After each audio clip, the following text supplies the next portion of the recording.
This is that time of the year when you are planning for applying to the MBA programs in the upcoming cycle to apply for an international MBA. This series of discussions that we will have will be oriented towards understanding how you, as an international applicant, should look at your profile, should understand the admissions committees, and should understand, what makes a strong application for an international MBA program.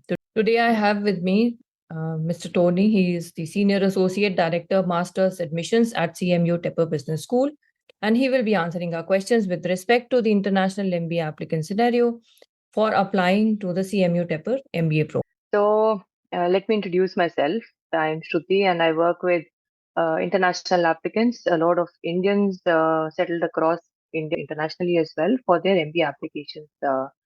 And coming from that point of view, I wanted to, get in touch with you to understand specifically with respect to the international applicants. Now it is almost round 3 for the international applications. So the applicants are now preparing for their round 1 next year. So your tips will be very helpful to give them the right guidance in that direction. Absolutely. Happy to be here. And thank you for inviting me. Thank you. So Tony, we would like to know from you, about the trends that are upcoming. The programs are changing. The MBA programs are drastically updating the curriculum. Analytics and AI is everywhere. So what are the kind of skills which are expected from the international applicants when they're putting up their applications? How should they look at the employability and the skills that they're going in with just to even thrive in the environment? So what is the expectation from the business school point of view? Yeah, absolutely. So of course we expect our applicants to be academically ready for the program, right? But that can appear in a lot of different ways. You don't necessarily have to be the computer science major from your undergrad to be academically ready. You could have a deep way of thinking from possibly a humanities major and have an evidentiary trail from what you've been doing in your career to demonstrate that readiness. So some of the things that we're looking for, we are looking for a history of strong academic performance, whether that be through the undergraduate record or through the standardized test. But I think most importantly, we're looking for some of those transferable skills throughout your work experience as well, throughout a student's work experience. So we're looking at that capacity for leadership with what they're doing, right? Not necessarily being a formal manager, but have you led teams in some way, shape, or form? Have you been a lead on a project? Possibly. Do you have substantial volunteer experience where you've been leading projects, right? Not everything has to be directly related to your work, but as long as you can pull it in and talk about it, that's what we're looking for. Are you a team player, right? How well do you work on teams and with people across cultures? As we're well aware, business is global. Right. We will be working with people from different walks of life on the teams, and especially within business schools. You're getting people from all over the world into some of these top 20 business schools, much like Tepper. So we want to make sure that you know how to lead, but as well as take a step back and amplify the rest of your team, ensuring that all voices are heard and that you're really collecting the best ideas to bring forward. Where we're looking for students who I think right along with that teamwork, we're looking for students who are supporting one another as well, right? Who are showing that emotional intelligence to be aware of the person next to them and the things that they're going through, and are looking to help bring them to reach their full potential within the classroom. Because when we help others do that, that also helps ourselves and helps puts us in those better positions. I know that's a lot to look for in an application, and there are a lot of different ways to demonstrate that, which I'm sure we'll talk about more in this Q&A. Yes, of course. And in fact, these are very valuable pointers for them to introspect and start building down their lists as to how they are demonstrating all of these in different settings, whether it be work experience or their volunteering experience. Only one question that comes to mind is that, the international applicants, when they are coming up with their applications, their work experience might not always be from an MNC, or even their volunteering experience might not always be, something that is benchmarked across the world. So how does Tepper look at the uniformity of the work experience. What does how do you look at the job titles, the size, the type of organization, and the responsibilities? Because how it works in India will be very different how it works internationally. Hmm. Of course. No, we're well aware of the differences between the job titles, the job responsibilities. I think that's where it becomes incumbent upon the applicant to make the best use of those bullet points within their resumes, right? Really starting to explain in a concise, distinct manner what they're doing, what impact they are having, to try to quantify what they've been doing as best as possible as well. If it's a title that we're not too familiar with, they can always take a little line within the resume to explain what that might be or to explain how that reporting structure can work. Applicants also have the full optional essay to discuss certain things too, right? A lot of times applicants will think that that optional essay is just to explain academic performance. For, from my perspective, it really is the place to talk about anything that needs further explanation in the application. Um, and I think that's a great area to explain, job titles or career progression or things, that may not be exactly transferable to the US based market that we've seen. I always tell our candidates that we admissions officers tend to have wild imaginations. So if we are left to guess on something, we're guessing all sorts of things. So it's always best for the applicant to explain, those sort of things within their optional essay to us. And not only use the essays, but also the resume as well as the different sections of the application that are available to them to put together the whole story in a synchronized Absolutely. manner. Absolutely. So as you mentioned with the resume, they aren't just uploading a resume to us. There's going to be a second section of that work history that allows students to go a little bit deeper. It can allow them to really spell out their titles and what those titles entailed for them. So we can get a little bit deeper than just, the bullet points of the resume. Yes. And how does it work with respect to the extracurricular activities? Again, there's a huge difference in how it translates towards or maybe benchmarks towards the European or the US markets. And then in Mhm. that case, how do you look at the extracurricular activities? What are the expectations and what would really justify as a leadership? Yeah. So we also understand that extracurricular activities are really varying upon different people. Um, Depending on the culture, the educational environment, some people may have more extracurricular activities than others. We completely understand that. We're really looking to see, did you have some type of involvement outside of that core curriculum that you had in your undergrad, right?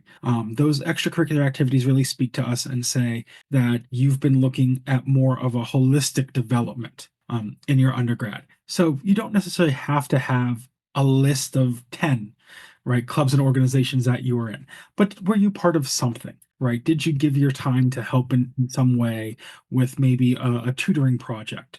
Or did you dedicate yourself to more research within your undergraduate, right? Because you assumed that maybe you were going into a PhD in some field and life just took a turn somewhere.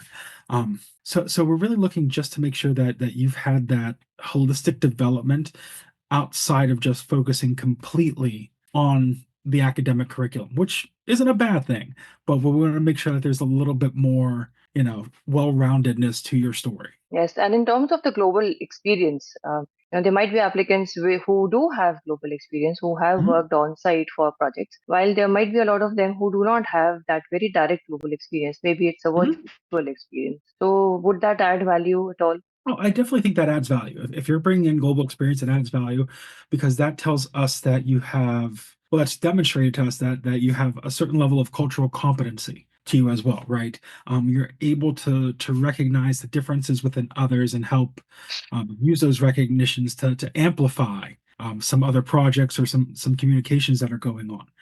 That's not to say that those who don't have that experience are at a deficit. There's a lot of different ways to amplify that cultural competency. One of the, if you can say good things about the global pandemic, was that it really challenged us to shift our modality to a remote model and learn how to connect with others via what we're doing right now, right? how do we connect even better through these technologies to give us all that opportunity to have that global experience. So I think that there are definitely ways to do that without necessarily having been on the ground and working on some particular project outside of your home country. Absolutely. And a major source of information that applicants rely upon is their Google search, and they have so many biases when they are putting up their applications. Oh, yes. What are some what are some common mistakes or oversights that you have noticed, that the international applicants make, and they should definitely avoid those? Go directly to the source, right? I always tell applicants, go directly to the source. Our website has a ton of information on it. And generally, unless we forgot to update something, it is accurate, right? It's going to be the most up-to-date source that you can find. I've been noticing applicants going more and more to ChatGPT to search business schools. And while that can get you immediate results, take that with a grain of salt, right? Those large language models are scanning a ton of information and don't always have the most relevant piece to it. I'll caution applicants when using Reddit. I know that Reddit is a very popular source for MBA information. I liken Reddit to Yelp in some ways, in that people who leave reviews aren't necessarily the most satisfied with the things that they're getting. So again, take those things with a grain of salt. Talk to the admissions officers of the schools that you're looking at. Talk to the students as well. The students are going to be very, very honest with you. Majority of the student, I would probably say 99% of the students will be more than happy to talk to you about their experience and especially in a positive way. So definitely reach out to our students. All of the schools provide some method for you to do that. Yeah, and it's very easily available now. You don't need to think twice before just reaching out. Just write an email and you'll get the right answers. Mm-hmm. That's what actually I have been saying across. People look at, okay, I read from this resource. The school is looking at that. Tepper doesn't take up. It takes up only engineers. Only those are preferred. So the best way is to just share your resume and just take a feedback from the Adcom itself. Right. I think that's probably the best way. And especially, talk to the students. We provide more or less a search engine on our website through Unibuddy that helps pair you with somebody from your own background or a pretty similar background. Talk to them, see what their journey was like, see if there are things that you can emulate in your search. For the students who are watching this, now until August, this is a great time to be doing this in the lead up to round one, especially. Yes, absolutely. And some mistakes that you have seen the international applicants committing in their applications, a general trend that you might have noticed. Some general trends that I have seen. Definitely probably the biggest one is not taking advantage of that optional essay. I think that provides a unique experience for students to get their voice out there to the admissions committee and to further explain their background in a more detailed manner, right? I've seen international students who sort of just pop up in the application process, right? There may have been no record of them having attended an event. We provided a lot of events virtually, so there are multiple opportunities for people to get on our radar a lot sooner in that admissions process. So when for example, an international student just sort of submits an application out of the blue, it's a bit harder for me to advocate for that student in the process, just because we haven't been able to build that rapport, or they haven't built that rapport with our students either, right? I would definitely tell international students, take advantage of these networking opportunities. I think it's a bit different in India, where you're not expected really to take advantage of those networking opportunities. It's not really in the forefront of how business is done in India, but in the United States, that networking is really key. So this is a great way to lean into that difference, engage in that, and make it work for you in this process. Yes, and the moment we tell them that it matters and they are noticed, I think you'll see a lot more of international applicants in the event now. Over the past year. Yeah.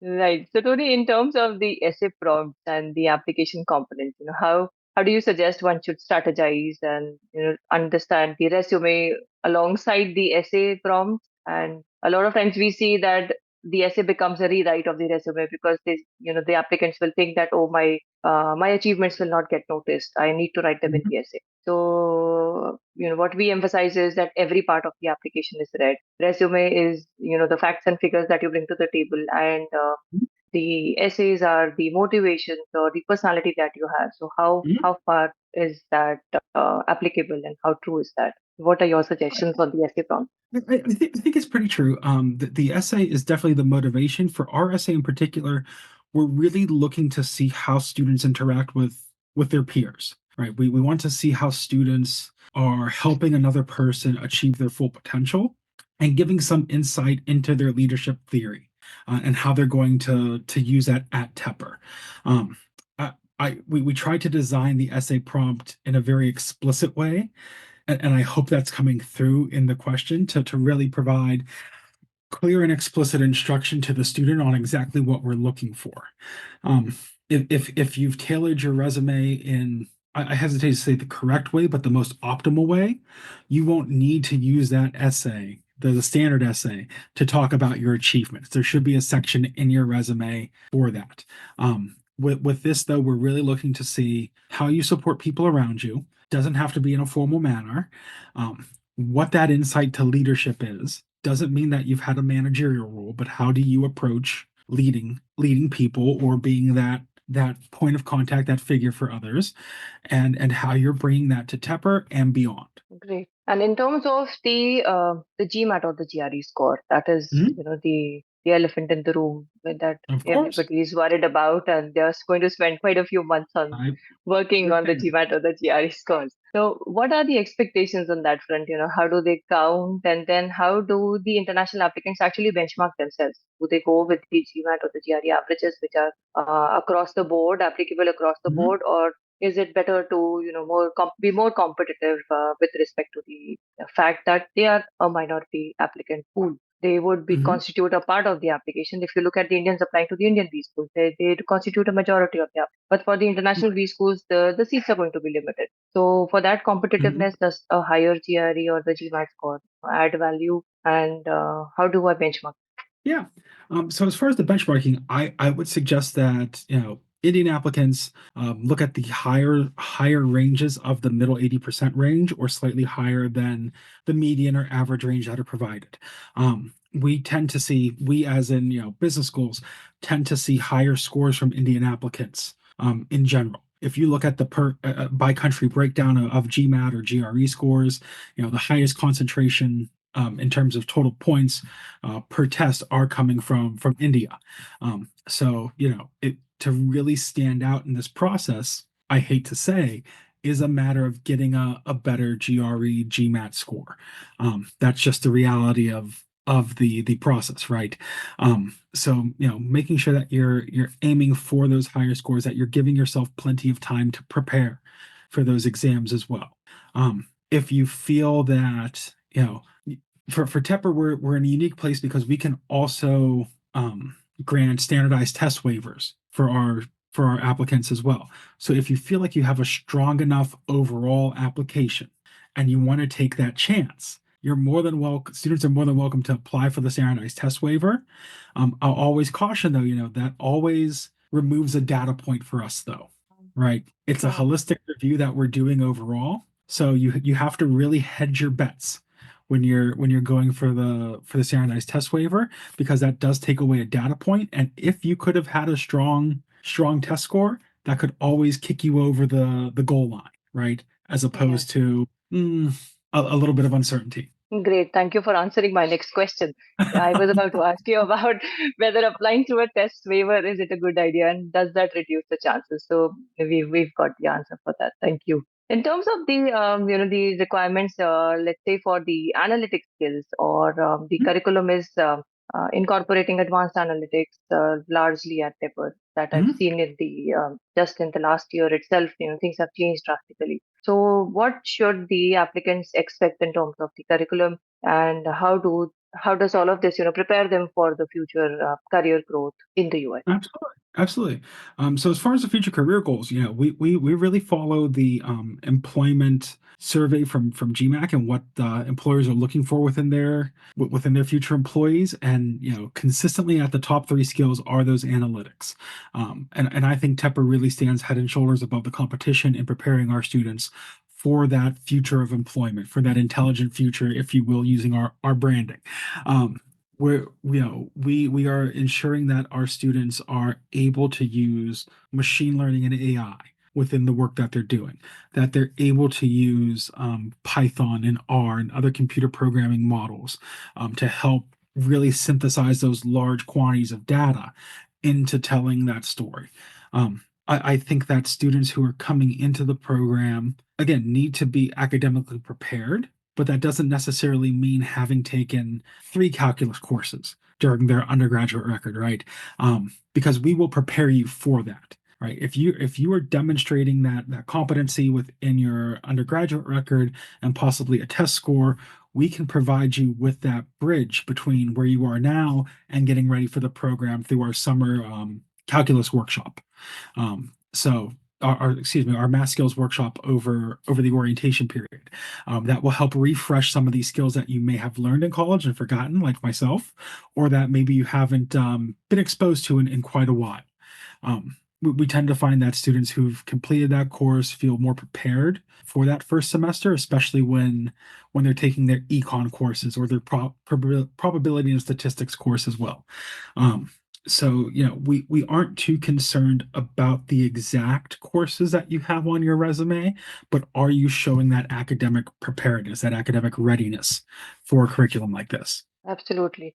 And it is important because this will only support them for the next path going forward. It's not only about getting into the MBA, you also have to look at the future demand of the industry as well and fulfill that. Absolutely. Great. So, Tony, please share any other advice or information that I might have missed out, which will be important for the international applicants for the cycle coming forward for the next September intake. And I think this will be a very important discussion for them to go forward with. Absolutely. I think that one of the key things to consider is to apply early to your schools. We know that visa appointments become tighter and tighter as the year progresses, and we don't want our international students to be sort of up against the clock in trying to get their visa appointments in. For Tepper specifically, round 3 is our final opportunity for international students to apply. Kick that up a couple rounds. Definitely, apply round 1, apply round 2. By round 3, we're really getting up against some of those tighter deadlines. And also from a more practical standpoint, right? Some of the class has already been decided. So fewer seats remain, the further we go in that application cycle. And that also means that fewer scholarship dollars are available too. So, you may have your best opportunity for these seats and for scholarship dollars, especially during the round 1 period. So, students who are listening to this right now, they're in a great opportunity to really prepare a strong application for whenever the application opens for the fall 2026 intake. Oh my gosh, 2026. 2026 already. at least for the international applicants. Now that is what we should be looking at. Very true. And thank you, Tony. Thank you for taking out the time today and for a very candid response to the questions. This will really be helpful, and I will definitely, earnestly request everyone to have a direct conversation with you or reach out to the school itself for their queries to be answered. Don't research here or there. Please go directly to the schools and they will answer your questions. Thank you so much for your time. Of course, Shruti. Thank you. Thank you.